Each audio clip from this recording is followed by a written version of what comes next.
ওস্তাদ দেশের তো মারা সারা উপমহাদেশের আর কোনো অভিনেতার পক্ষে এই ধরনের অভিনয় করা সম্ভব কিনা আমার মনে হয় এটা নিয়ে আলোচনা হতে পারে। ট্রেডে মান্না এখনো অনেক পপুলার। মান্না যদি ট্রেডে থাকতেন, ট্রেডের এই করুণ দশা হতো না। অনেক হাফ প্রডিউসারকে ফুল প্রডিউসার বানিয়ে দিতেন। সিনেমা ব্যবসা করে তাহলে আমাকে 6 লাখ দিন, নাহলে আপনার টাকায় দিতে হবে। মান্না কেন মান্না?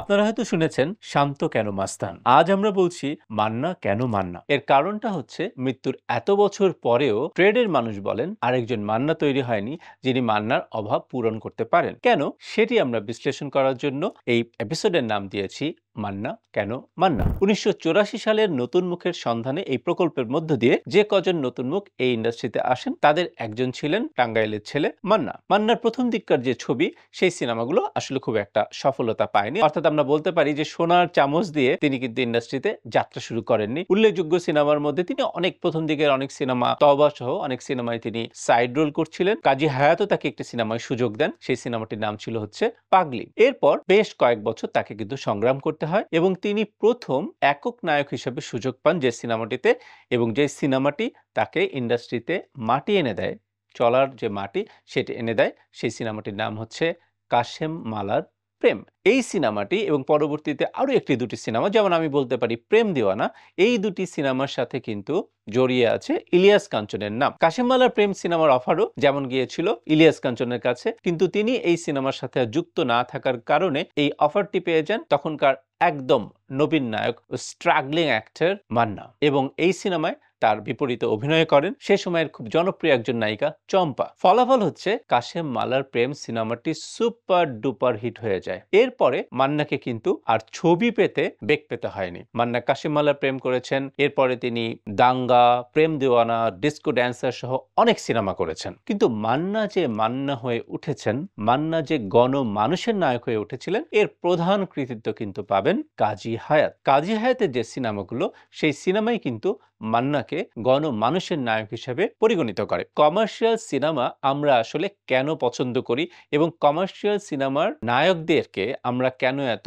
আমাদের একজন মনে করি, এটি নানাজন নানা ব্যাখ্যা দিয়েছেন। দেখেন, দেশে কিন্তু নানা সময় নানা ধরনের ঘটনা ঘটে, তো আমরা কিন্তু অনেক সময় প্রতিবাদ করতে চাইলেও কিন্তু আমরা প্রতিবাদ করতে পারি না। আমাদের সামনে একটা ছিনতাই হচ্ছে, আমরা কিন্তু সবসময় সাহস করে এগিয়ে যেতে পারি না। আমরা একটা ধর্ষণের খবর শুনেছি, আমরা কিন্তু নিজে সেটার প্রতিবাদ করতে পারি না। সমাজে দুর্নীতি চলছে, সমাজে লুটতরাজ চলছে, আমরা কিন্তু সবসময় সাহস করে ভোকালও হতে পারি না। কিন্তু লক্ষ্য করে দেখেন, কমার্শিয়াল সিনেমা হিরোরা, যেটি এই প্রজন্মের কাছে তামিল সিনেমা যে কারণে অনেক বেশি পপুলার, তারা কিন্তু জীবন ঘনিষ্ঠ সিনেমা না করেও মানুষের অনেক কাছে চলে এসেছেন। এটির একটি কারণ হলো যে কাজগুলো আমরা করতে পারি না, যে কথাগুলো আমরা বলতে পারি না, সেই কাজগুলো, সেই কথাগুলো আমরা পর্দার নায়কের মুখে যখন শুনি এবং তার অ্যাকশনে যখন আমরা দেখি, আমরা তাকে অনেক কাছের মনে করি এবং আমরা বলি ঠিক করেছে, এটাই হওয়া উচিত। এখন ভেবে দেখেন তো, ওই যে সেই বিখ্যাত সংলাপ মান্নার অভিনীত একটি সিনেমার, সম্ভবত সিনেমার হচ্ছে ধর, ওস্তাদ দেশের তো মারা সারা, এই ডায়লগটি মান্নার মুখে আপনার যে ভালো লেগেছে এবং যে অ্যাপ্রোপ্রিয়েট লেগেছে, এই ফিলটা এতদিন পর্যন্ত আর কেউ দিতে পেরেছেন কিনা? মান্নার এই ধরনের আরো অনেক সিনেমার নাম বলা যায়, যেমন আমি যদি শুরু করি দাঙ্গা, দাঙ্গাতে তিনি একজন সাহসী পুলিশ অফিসার। এরপর তিনি করেছেন ধর, একটু আগে যে সিনেমার আমি ডায়লগটা বললাম, যেখানে তিনি জন্ম পরিচয়হীন একটি ছেলে। এরপর তার অনেক সিনেমা আছে, তেজির কথা বলা যায়, যে সিনেমাটি নিয়ে সবচেয়ে বেশি আলোচনা হয় তাকে নিয়ে, সেই সিনেমাটির নাম হচ্ছে কাজী হায়াতের আম্মাজান। আম্মাজান সিনেমায় তিনি যে অভিনয়টা করেছেন, আমি চ্যালেঞ্জ দিয়ে বলতে পারি এই চরিত্রটি উপমহাদেশের, যেহেতু এটা একটা ইমোশন আছে, এখানে একটা রিভেঞ্জ আছে, আমি বাইরের দুনিয়ায় গেলাম না, উপমহাদেশের আর কোনো অভিনেতার পক্ষে এই ধরনের অভিনয় করা সম্ভব কিনা আমার মনে হয় এটা নিয়ে আলোচনা হতে পারে। তিনি এতটাই ভালো অভিনেতা ছিলেন। আম্মাজান সিনেমার আগ পর্যন্ত কিন্তু আমাদের যারা সিনেমার ভদ্র সমাজ, তারা কিন্তু মান্নাকে একদমই স্বীকৃতি দিতে চাইতেন না। তারা কমার্শিয়াল সিনেমাকেও আসলে কম স্বীকৃতি দেন, কিন্তু মান্নাকে তারা একদমই স্বীকৃতি দিতে চাইতেন না।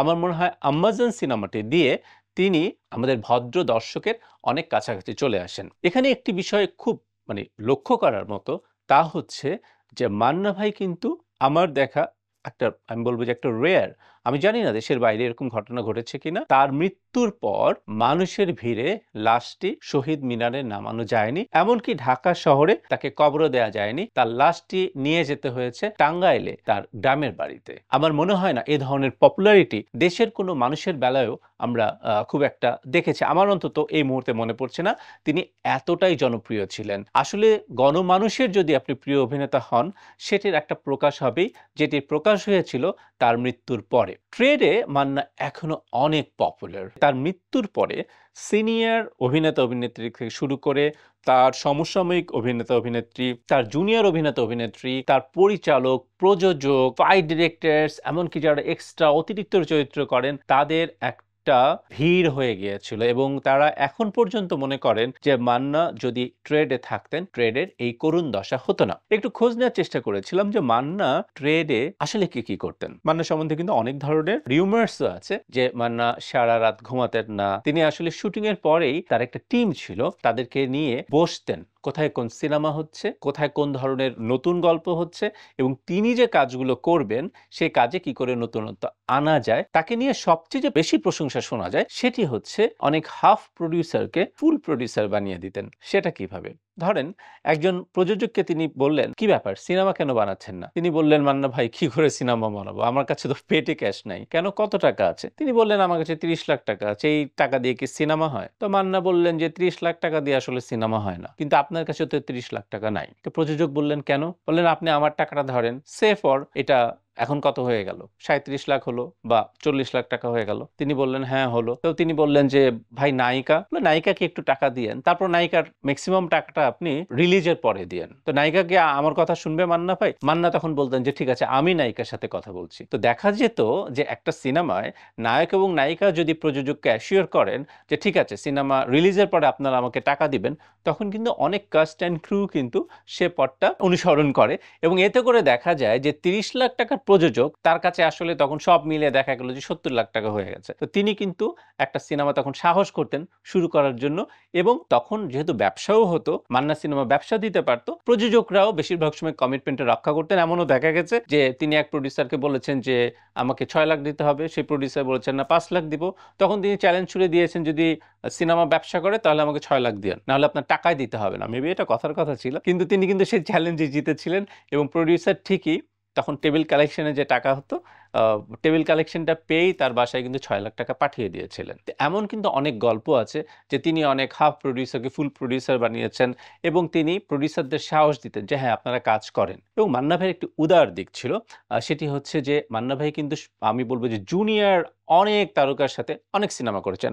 আজকের কিং খান শাকিব খান যাকে বলা হয়, তিনিও কিন্তু মান্নার সাথে স্ক্রিন শেয়ার করার সুযোগ পেয়েছেন অনেক ছবিতে। জুনিয়র হলেও তিনি কিন্তু স্ক্রিন শেয়ার করতে কোনো রকমের কার্পণ্য করেন নাই। তারা শাকিব খানের তো একটা বিখ্যাত সিনেমা আছে, যে সিনেমাটা কিন্তু আমি বলবো সোশ্যাল মিডিয়ায় অনেক বেশি পপুলার হয়েছে। আমার মনে হয় বিভিন্ন রিলস এবং নানা কারণে তারা দুজন একই সাথে একটা গ্রুপে কাজ করেন। শেষে কিন্তু শাকিব খান তার পিঠে গুলি মারেন এবং তখন কিন্তু মান্না একটা সংলাপ দেন এবং সেই সংলাপটা খুব ভাইরাল হয় যে তুই আমার পিঠে গুলি করলি, বললে তো আমি বুকটাই পাইতা দিতাম, এরকম একটা ডায়লগ ছিল। তো শাকিব খানের সাথেও কিন্তু মান্নার একটা স্ক্রিন প্রেজেন্স আছে এবং তিনি সবার সাথেই আমার মনে হয় যে স্ক্রিন শেয়ার করেছেন। সেই সিনিয়র সময়ের নায়ক থেকে শুরু করে রুবেলের সাথে করেছেন, ইলিয়াস কাঞ্চনের সাথে করেছেন, শাকিব খানের কথা তো বললাম, আমার মনে হয় সবার সাথেই করেছেন। এবং একজন প্রযোজক হিসাবে মান্না কিন্তু সবসময় চমক দেওয়ার চেষ্টা করেছেন। তার যে প্রোডাকশন হাউস কৃতাঞ্জলি চলচ্চিত্র, এটির যে প্রথম সিনেমা লুটতরাজ, সেই লুটতরাজ সিনেমার কথা আপনাদের মনে আছে? লুটতরাজ সিনেমায় কিন্তু তিনি এবং দিতি ছিলেন একটা পেয়ার। মৌসুমীকে একটি বিশেষ চরিত্রে কাস্ট করেছিলেন এবং মৌসুমী কিন্তু তখন ক্যারিয়ারে ট্রানজিশন পিরিয়ডে পার করছিলেন, কারণ কিছুদিন আগে তাদের বিয়ে হয়েছে। ওমর সানির সাথে তার সিনেমাগুলো আর ভালো চলছিল না। সো অনেকে বলেন যে লুটতরাজ সিনেমায় কিন্তু মৌসুমীর একটা কামব্যাক হয় এবং সেটা এতভাবে হয় যে মৌসুমীও কিন্তু মান্নার সাথে তখন নিয়মিত ছবি করতে শুরু করেন। এটা বললাম লুটতরাজের কথা। এবং লুটতরাজের আরেকটি জিনিস না বললেই নয়, সেটি হচ্ছে যে এই সিনেমায় কিন্তু আয়ুব বাচ্চু প্লেব্যাক করেন এবং এই গানটি কিন্তু প্রচন্ড জনপ্রিয় হয় এবং গানটি আপনারা সবাই জানেন যে অনন্ত প্রেম তুমি দাও আমাকে। শাবনূর এবং পূর্ণিমাকে নিয়ে যে সিনেমাটির নাম হচ্ছে স্বামী স্ত্রী যুদ্ধ, একসাথে অভিনয় করেন। পরবর্তীতে তিনি কিন্তু শাবনূর এবং মৌসুমীকে নিয়েও সিনেমায় অভিনয় করেন এবং সেই সিনেমার নাম ছিল দুই বধূ এক স্বামী। পূর্ণিমার সাথে তার আরো কিছু ছবি হয়েছিল। পূর্ণিমার সাথে যেমন আরেকটি সিনেমা মনের সাথে যুদ্ধ। এই সিনেমার জন্য কিন্তু তিনি জেমসকে প্লেব্যাকে নিয়ে আসেন এবং এটা একটা চ্যালেঞ্জ হিসেবে তিনি নিয়েছিলেন। জেমস বলছিলেন যে, "আমি এরকম একটা টাকা ছাড়া করব না।" তো প্রযোজক এবং নায়ক মান্না বলেছিলেন, "ডান। কিন্তু জেমসকে আমার চাই।" এবং সেই গানটি তো নিশ্চয়ই আপনাদের মনে আছে। আসবার কালে আসলাম একা। মান্না কিন্তু শুধু অভিনেতাই ছিলেন না, তিনি অন স্ক্রিন হিরো ছিলেন না। তিনি কিন্তু পর্দার বাইরেও হিরো ছিলেন। কারণ তিনি শিল্পী সমিতির নেতা ছিলেন। এবং শিল্পী সমিতির নেতা তিনি এমন একটা সময় হয়েছিলেন যেটা আসলে ইন্ডাস্ট্রির এটাকে বলা হয় খুবই একটা ক্রুশিয়াল টাইম এবং তখন কিন্তু অশ্লীলতা একদম জেঁকে বসেছিল। মান্না দীর্ঘদিন ধরে ইন্ডাস্ট্রিতে ছিলেন এবং অশ্লীলতার সাথে কিন্তু এমন নাম যুক্ত হয়ে যাচ্ছিল যারা কিন্তু মান্নার সাথে একটা সময় কাজ করেছেন বা তখন কাটপিস যুক্ত হওয়াতে এমন একটা অবস্থা দাঁড়িয়েছিল যে মান্নার মতো প্রতিষ্ঠিত তারকারা সিনেমায় থাকলেও কাটপিস কিন্তু অনায়াসে জুড়ে দেয়া যেত। মান্না কিন্তু সব ধরনের সম্পর্ক সবকিছুর ঊর্ধ্বে গিয়ে তিনি ইন্ডাস্ট্রির পক্ষে একটা স্ট্যান্ড নেন যে না আর অশ্লীলতা চলতে দেয়া যায় না। এবং যে টাস্ক ফোর্স গঠিত হয় সেটার জন্য কিন্তু মান্না ভাইয়ের একটা বিশাল অবদান আছে এবং তিনি কিন্তু সবশেষে চেষ্টা করেছেন যে এই ইন্ডাস্ট্রি যেন একটা অশ্লীলতা মুক্ত ইন্ডাস্ট্রি হয়। মান্না কিন্তু অনেক পরিচালকের সাথে কাজ করেছেন। সেটা বলা হয় যে ১০০ প্লাস পরিচালকের সাথে কাজ করেছেন, ৬০ প্লাস নায়িকার সাথে কাজ করেছেন।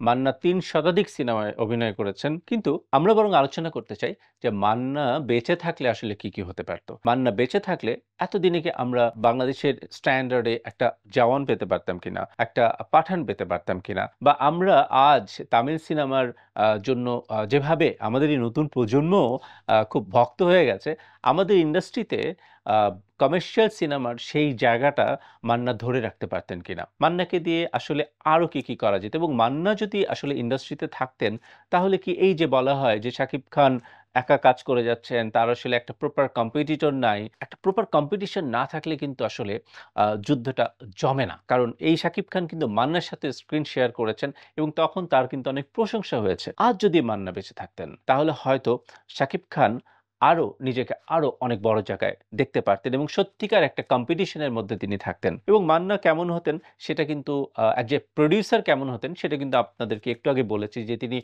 সবসময় একটা চমক দিতে পছন্দ করতেন। হয়তো তার প্রোডাকশনটা নতুন প্রজন্মের একটা আমি বলব যে একটা হাব হতে পারত যে যেখানে থেকে এক প্রযোজক মান্না নিত্য নতুন কাজ উপহার দিতে পারতেন। একটা আফসোস লাগে যে আমাদের ট্রেডের এটা একটা দুর্ভাগ্য যে যখনই আসলে কেউ তার সেরা জায়গাটায় চলে যান, তখন আমাদের ট্রেড তাদেরকে হারায়। যখন একজন সালমান শাহ আমাদের নতুন প্রজন্মের আশা-আকাঙ্ক্ষার একটা মানে প্রতীক হয়ে ওঠেন, তখন আমাদের তাকে হারাতে হয়। একজন গণমানুষের হিরো মান্না, যার শুরুটা হলো অনেক স্ট্রাগল এর মধ্যে দিয়ে, তিনি যখন ধীরে নিজেকে একটা জায়গায় নিয়ে গেলেন, সব শ্রেণীর দর্শক যখন তাকে পেতে শুরু করল, তখন কিন্তু আমরা তাকে হারিয়ে ফেললাম।